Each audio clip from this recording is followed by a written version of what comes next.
जनता को, औरतों को, बच्चों का उत्पीड़न हो। मुझे लगता है ये जो भी हो रहा है वाक़ई में बहुत गलत है। वहाँ के जो हालात हैं उसके हिसाब से मैं मुझे नहीं लगता कि जो इंसानियत है वो सेफ है। जब बांग्लादेश बना तो वहाँ पर हिंदू हिंदू की संख्या 22-23% थी और घट के बहुत कम हो गई। हिंदू और अधिक कम हो जाएंगे और भारत में भी वो आपत्ति आके रहे। बांग्लादेश सटा हुआ है तो इंडिया को भी खतरा है और इंडिया को क्या इंडिया के हिंदुओं को भी खतरा है।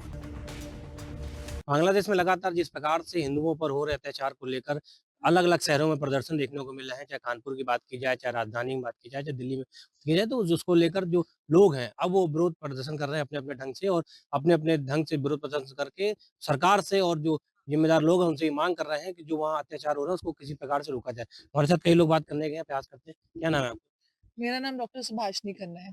किस प्रकार से आप अपना विरोध दर्ज करा रही हैं और कैसे माँग कर रही हैं?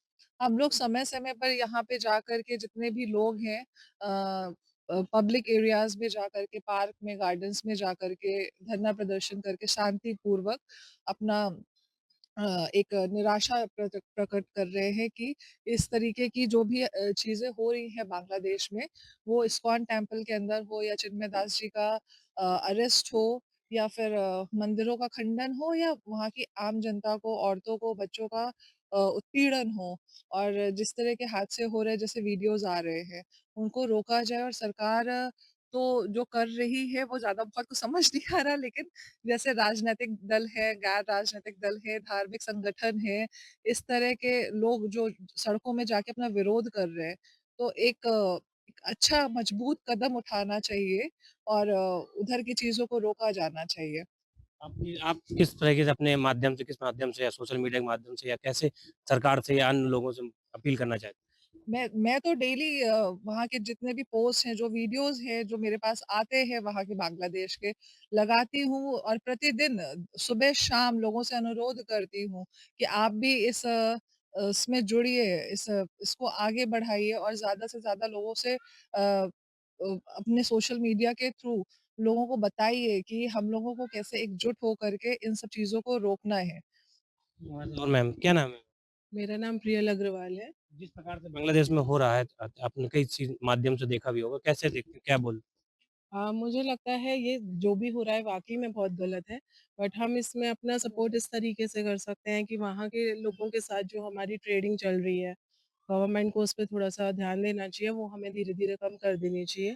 लोकल पीपल से मैं ये अपील कर सकती हूँ, जो भी हम परचेज़िंग कर रहे हैं, शॉपिंग कर रहे हैं, क्लोथ्स की, ब्रांड्स की, तो we can see the tag, हम उसमें टैग देख सकते हैं एंड अगर if it is made in Bangladesh, अगर वो वहाँ का बना हुआ है, तो हमें उसको नहीं परचेज़ करना है सो दैट यहाँ रह के हम उनको इसी तरीके से इफ़ेक्ट कर पाएँगे कि जब उनके पास माध्यम नहीं होगा कमाने का, तो वो भी इस चीज़ को थोड़ा सोचेंगे और आगे इतनी हिम्मत नहीं कर पाएँगे हम लोगों के साथ ये सब करने के लिए। हमारे साथ कई और लोग उनसे बात करते हैं, क्या नाम है? विनय पांडे। अच्छा, जिस प्रकार से बांग्लादेश में जो हालात बने हुए हैं, अब उसको लेकर प्रदर्शन भी शुरू हो गया है आज, तो कैसे देखते हैं उसको? मेरे ख्याल से ये ज़रूरी है बिकॉज़ जिस तरीके से वहाँ के हालात हैं, ये कहीं न कहीं एक संकेतक भी है, अलार्मिंग भी है और हम लोग यहाँ पर रह कर के उनको किसी तरीके से सहायता कर सकते हैं या अपना मैसेज जो है वहाँ तक पहुँचा सकते हैं। बिकॉज़ जहाँ तक वहाँ के जो हालात हैं उसके हिसाब से मैं मुझे नहीं लगता कि जो इंसानियत है वो सेफ़ है। तो उसको बचाने के लिए ये सब चीज़ें बहुत ज़रूरी हैं। कई सारे वीडियो भी आ रहे हैं, आपने भी देखे होंगे, तो उसको देख के क्या लगता है किस कैसे जो हालात बन गए हैं, इससे किस तरीके से आगे जो भारत के जो संबंध है उसको कैसे निभाना? अगर यही हाल रहा तो संबंधों में तो मुझे नहीं लगता कि बहुत ज़्यादा सुधार हो सकता है। लेकिन ये है कि अ, अगर यहाँ के सारे देश जो आपसी जो पड़ोसी देश हैं, वो मिल कर के कुछ स्टेप लें और वहाँ पर कुछ अमन और शांति कायम कर सकें, तो डेफ़िनेटली संबंध सुधारे जा सकते हैं। क्योंकि वहाँ पे कई सारे ऐसे हैं कि हिंदू जो वर्ग के लोग हैं, अल्पसंख्यक उन पे अत्याचार हो रहा है, मंदिरों पे मंदिर भी तोड़े जा रहे हैं, जो धर्म के लोग हैं, उन पे भी सीधे-सीधे अटैक कर रहे हैं। तो उसको लेकर लगातार विरोध क्योंकि थमने का नाम नहीं है, काफ़ी लंबा समय होता चला जा रहा है और इस प्रकार का विरोध बढ़ता चला जा रहा है।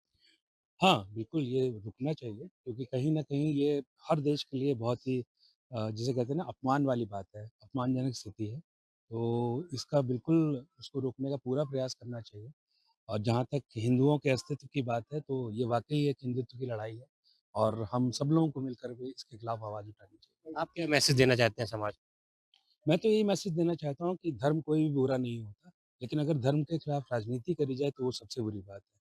और अगर कोई इस तरीके का काम करता है, तो हम सब लोगों को मिल कर के उसको जो है वो करना चाहिए। आप एक महिला हैं और लगातार महिलाओं पे ज़्यादा अत्याचार हो रहा है, तो इसको कैसे देखती हैं? क्या इसको कैसे देखा जाए, ये बहुत ही दुखद है, बहुत ही गलत है और बहुत ही निराशाजनक है। एक ऐसा देश जिससे भारत के बहुत पिछले हमेशा से बहुत अच्छे संपर्क रहे, वो व्यापारिक हो या किसी भी तरीके से हो। तो इतने अच्छे संबंधों के बाद किसी देश में ऐसे हादसे होते हैं, तो ये बहुत ही निराशाजनक होंगे और हम तो चाहते हैं कि जो उन महिलाओं के लिए कुछ करना, लेकिन वो पॉसिबल नहीं है वहाँ जाकर कुछ करना।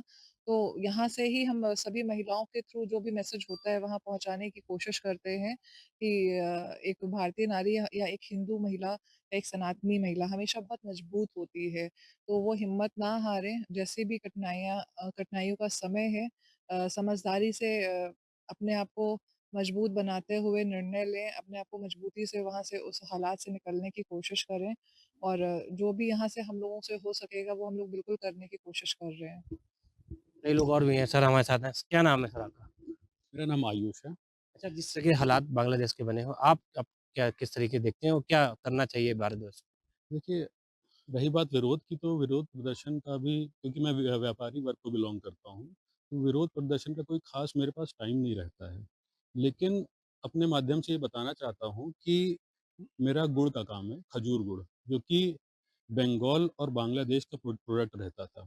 जब से ये टेंशन बढ़ी है, तो ट्रेड टाइज़ बंद हुए हैं, तब से हम लोग ने भी ये एज़ अ व्यापारी डिसाइड किया है, क्योंकि हैं तो हिंदुस्तानी, तो ये डिसाइड किया है कि हम लोग बांग्लादेश से अपना कोई माल प्रोक्योर नहीं करेंगे।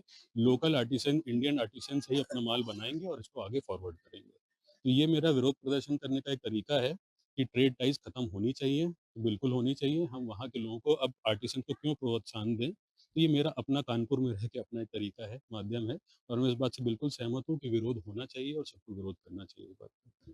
इस आप सरकार से क्या अपील करना चाहते हैं? किस प्रकार से मद क्योंकि वहाँ पे जो लोग हैं हिंदू हैं, अल्पसंख्यक हैं और जो हिंदू धर्म के लोगों पे अटैक हो रहा है, मंदिरों पे अटैक हो रहा है, महिलाओं पे अटैक हो रहा है, जो अच्छा नहीं है। देखिए, वहाँ पे जितने हिंदू हैं, जहाँ तक मेरी जानकारी है, मैं कई बार जा भी चुका हूँ वहाँ पे, तो वो सब बहुत स्किल्ड वर्कर हैं। उनकी जितनी वहाँ पे है बेस बना हुआ है, जितने वो कारीगर वहाँ पे हैं, उन सब की ज़रूरत भारत में भी बहुत है। तो उनको विस्थापित भारत में ही करना चाहिए। और वो भारत पे कभी बर्डन नहीं बनेंगे, क्योंकि शुरू से उनका जो है एक बेसिक रहा है कि वो कुछ ना कुछ काम में इन्वॉल्व हैं, चाहे वो मैन्युफैक्चरिंग हो कपड़ों की, दे आर स्किल्ड वर्कर्स। वो स्किल्ड वर्कर्स को भारत में विस्थापित ज़रूर करना चाहिए।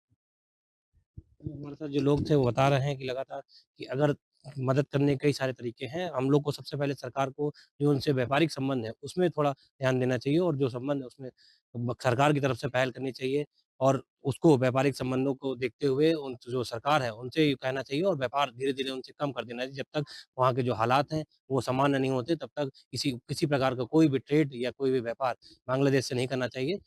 अंतर्राष्ट्रीय जहाँ चर्चा की बात होती है तो जाहिर सी बात है कि अपने अपने जो भी मनुष्यता की बचाने में लग जाते हैं। जब हिंदुत्व की बात आती है तो हिंदू एक सॉफ्ट कॉर्नर के रूप में देखा जाता है और आज हम जिक्र कर रहे हैं बांग्लादेश का, जहाँ पर विभाजन के बाद लगभग 22% आबादी हिंदुओं की थी और शेष आबादी मुस्लिम थी। लेकिन आज जो है वो इस कगार पे पहुंच गई है कि अगर हम ये शब्द का इस्तेमाल करें कि हिंदू जो है विलुप्त की कगार पे है और तमाम अत्याचार किए जा रहे हैं। इसी मुद्दे पर हम बात करने के लिए तमाम हमारे बुद्धिजीवी हमारे साथ हैं। जान लेते हैं कि किस तरीके से खासकर विश्व में तमाम देशों में उठा के देखेंगे आप तो जहाँ भी हिंदू हुआ है उसकी जनसंख्या घटी है, लेकिन तमाम जो दूसरे धर्म के लोग थे उनकी जनसंख्या बढ़ी है। प्रारंभ एक बाबूजी हैं उन्हीं से कर लेते हैं। बाबूजी क्या नाम है और क्या आपका मत रहेगा कि जिस तरीके से बांग्लादेश में एक हिंदुओं पे अत्याचार किया जा रहा है उसका क्या देश हमारा मदद कर सकता है, कैसे उन्हें बचाया जा सकता है? बांग्लादेश में का नाम पहले पाकिस्तान का ही कोई हिस्सा था और जब बांग्लादेश बना तो वहाँ पर हिंदू की संख्या 22-23% थी और घट के बहुत कम हो गई। शेख हसीना अभी से वहाँ से जब से पलायन चली गई तब से हिंदुओं पे बहुत अत्याचार हो रहे हैं, बर्बर अत्याचार हो रहा है। उनका जीना रहना खाना पीना भी दूभर हो रहा है। इस पर हम लोग उनका उस सरकार का, वहाँ का यूनो सरकार है शायद, वहाँ का विरोध कर रहे हैं। और हम यहाँ की सरकार से, हिंदुस्तान की सरकार से निवेदन करते हैं कोई उनके खिलाफ कोई न कोई रचनात्मक कड़ी कार्रवाई की जाए। ये भी मंदिर भी तोड़े जा रहे हैं, उनके जो अनुयायी हैं उनको जेल भेजा जा रहा है। देश में यानी कि भारत देश में लगातार इसका विरोध भी किया जा रहा है, लेकिन असर नहीं पड़ रहा है। दूसरे धर्मों का और मंदिरों का, मस्जिदों का, गुरुद्वारा का, बुद्ध के पैगोडा का पूरे हिंदुस्तान में सभी मिलकर रहते हैं, सब सहयोग है, न कोई तोड़ा जा रहा है, कोई सबकी रक्षा की जाती है।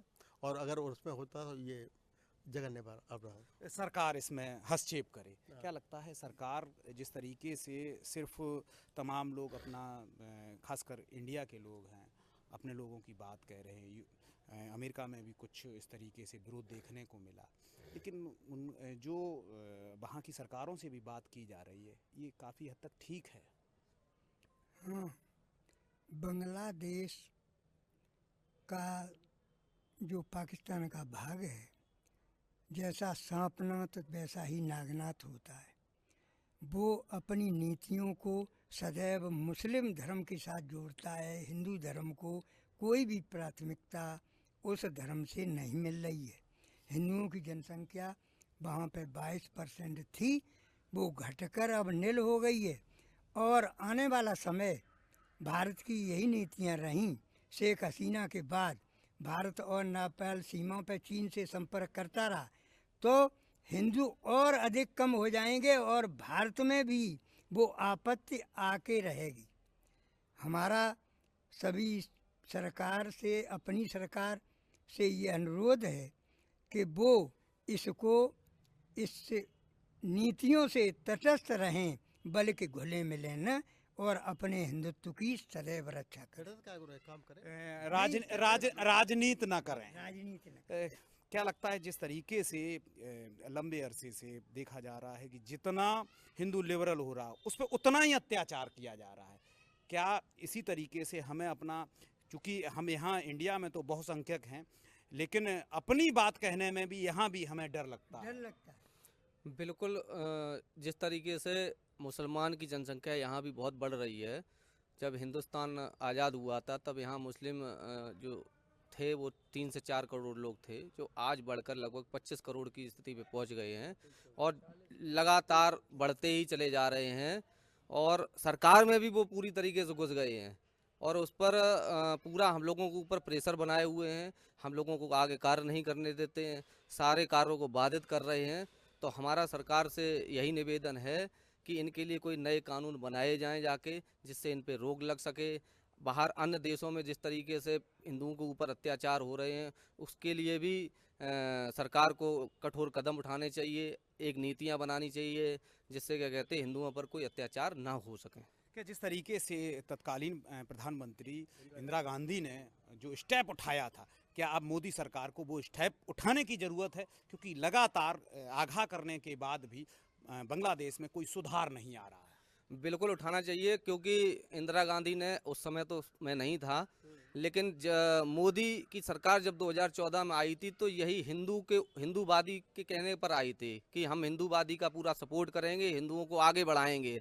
उसके बाद आज तीसरा टर्म चल रहा है मोदी जी का, तीसरा टर्म चल रहा है। तो हमारा लोगों का और जनता का सबका यही मानना है कि अब लास्ट टर्म शायद उनका है, तो इस लास्ट टर्म में कुछ ऐसा करके जाएं जो सदियों सदियों तक उनका नाम इतिहास बन जाए। तो देखिए, इन्होंने बड़ी बात कही है कि एक इतिहास हमेशा दोहराता है, क्यों ना दोहराए, क्योंकि जाहिर सी बात है जब अत्याचार बढ़ेगा तो इतिहास दोहराया जाता है। क्या अब भारत को सतर्क रहने की ज़रूरत है? क्योंकि बांग्लादेश की जो सीमा है वो इंडिया से 94% मिलती है।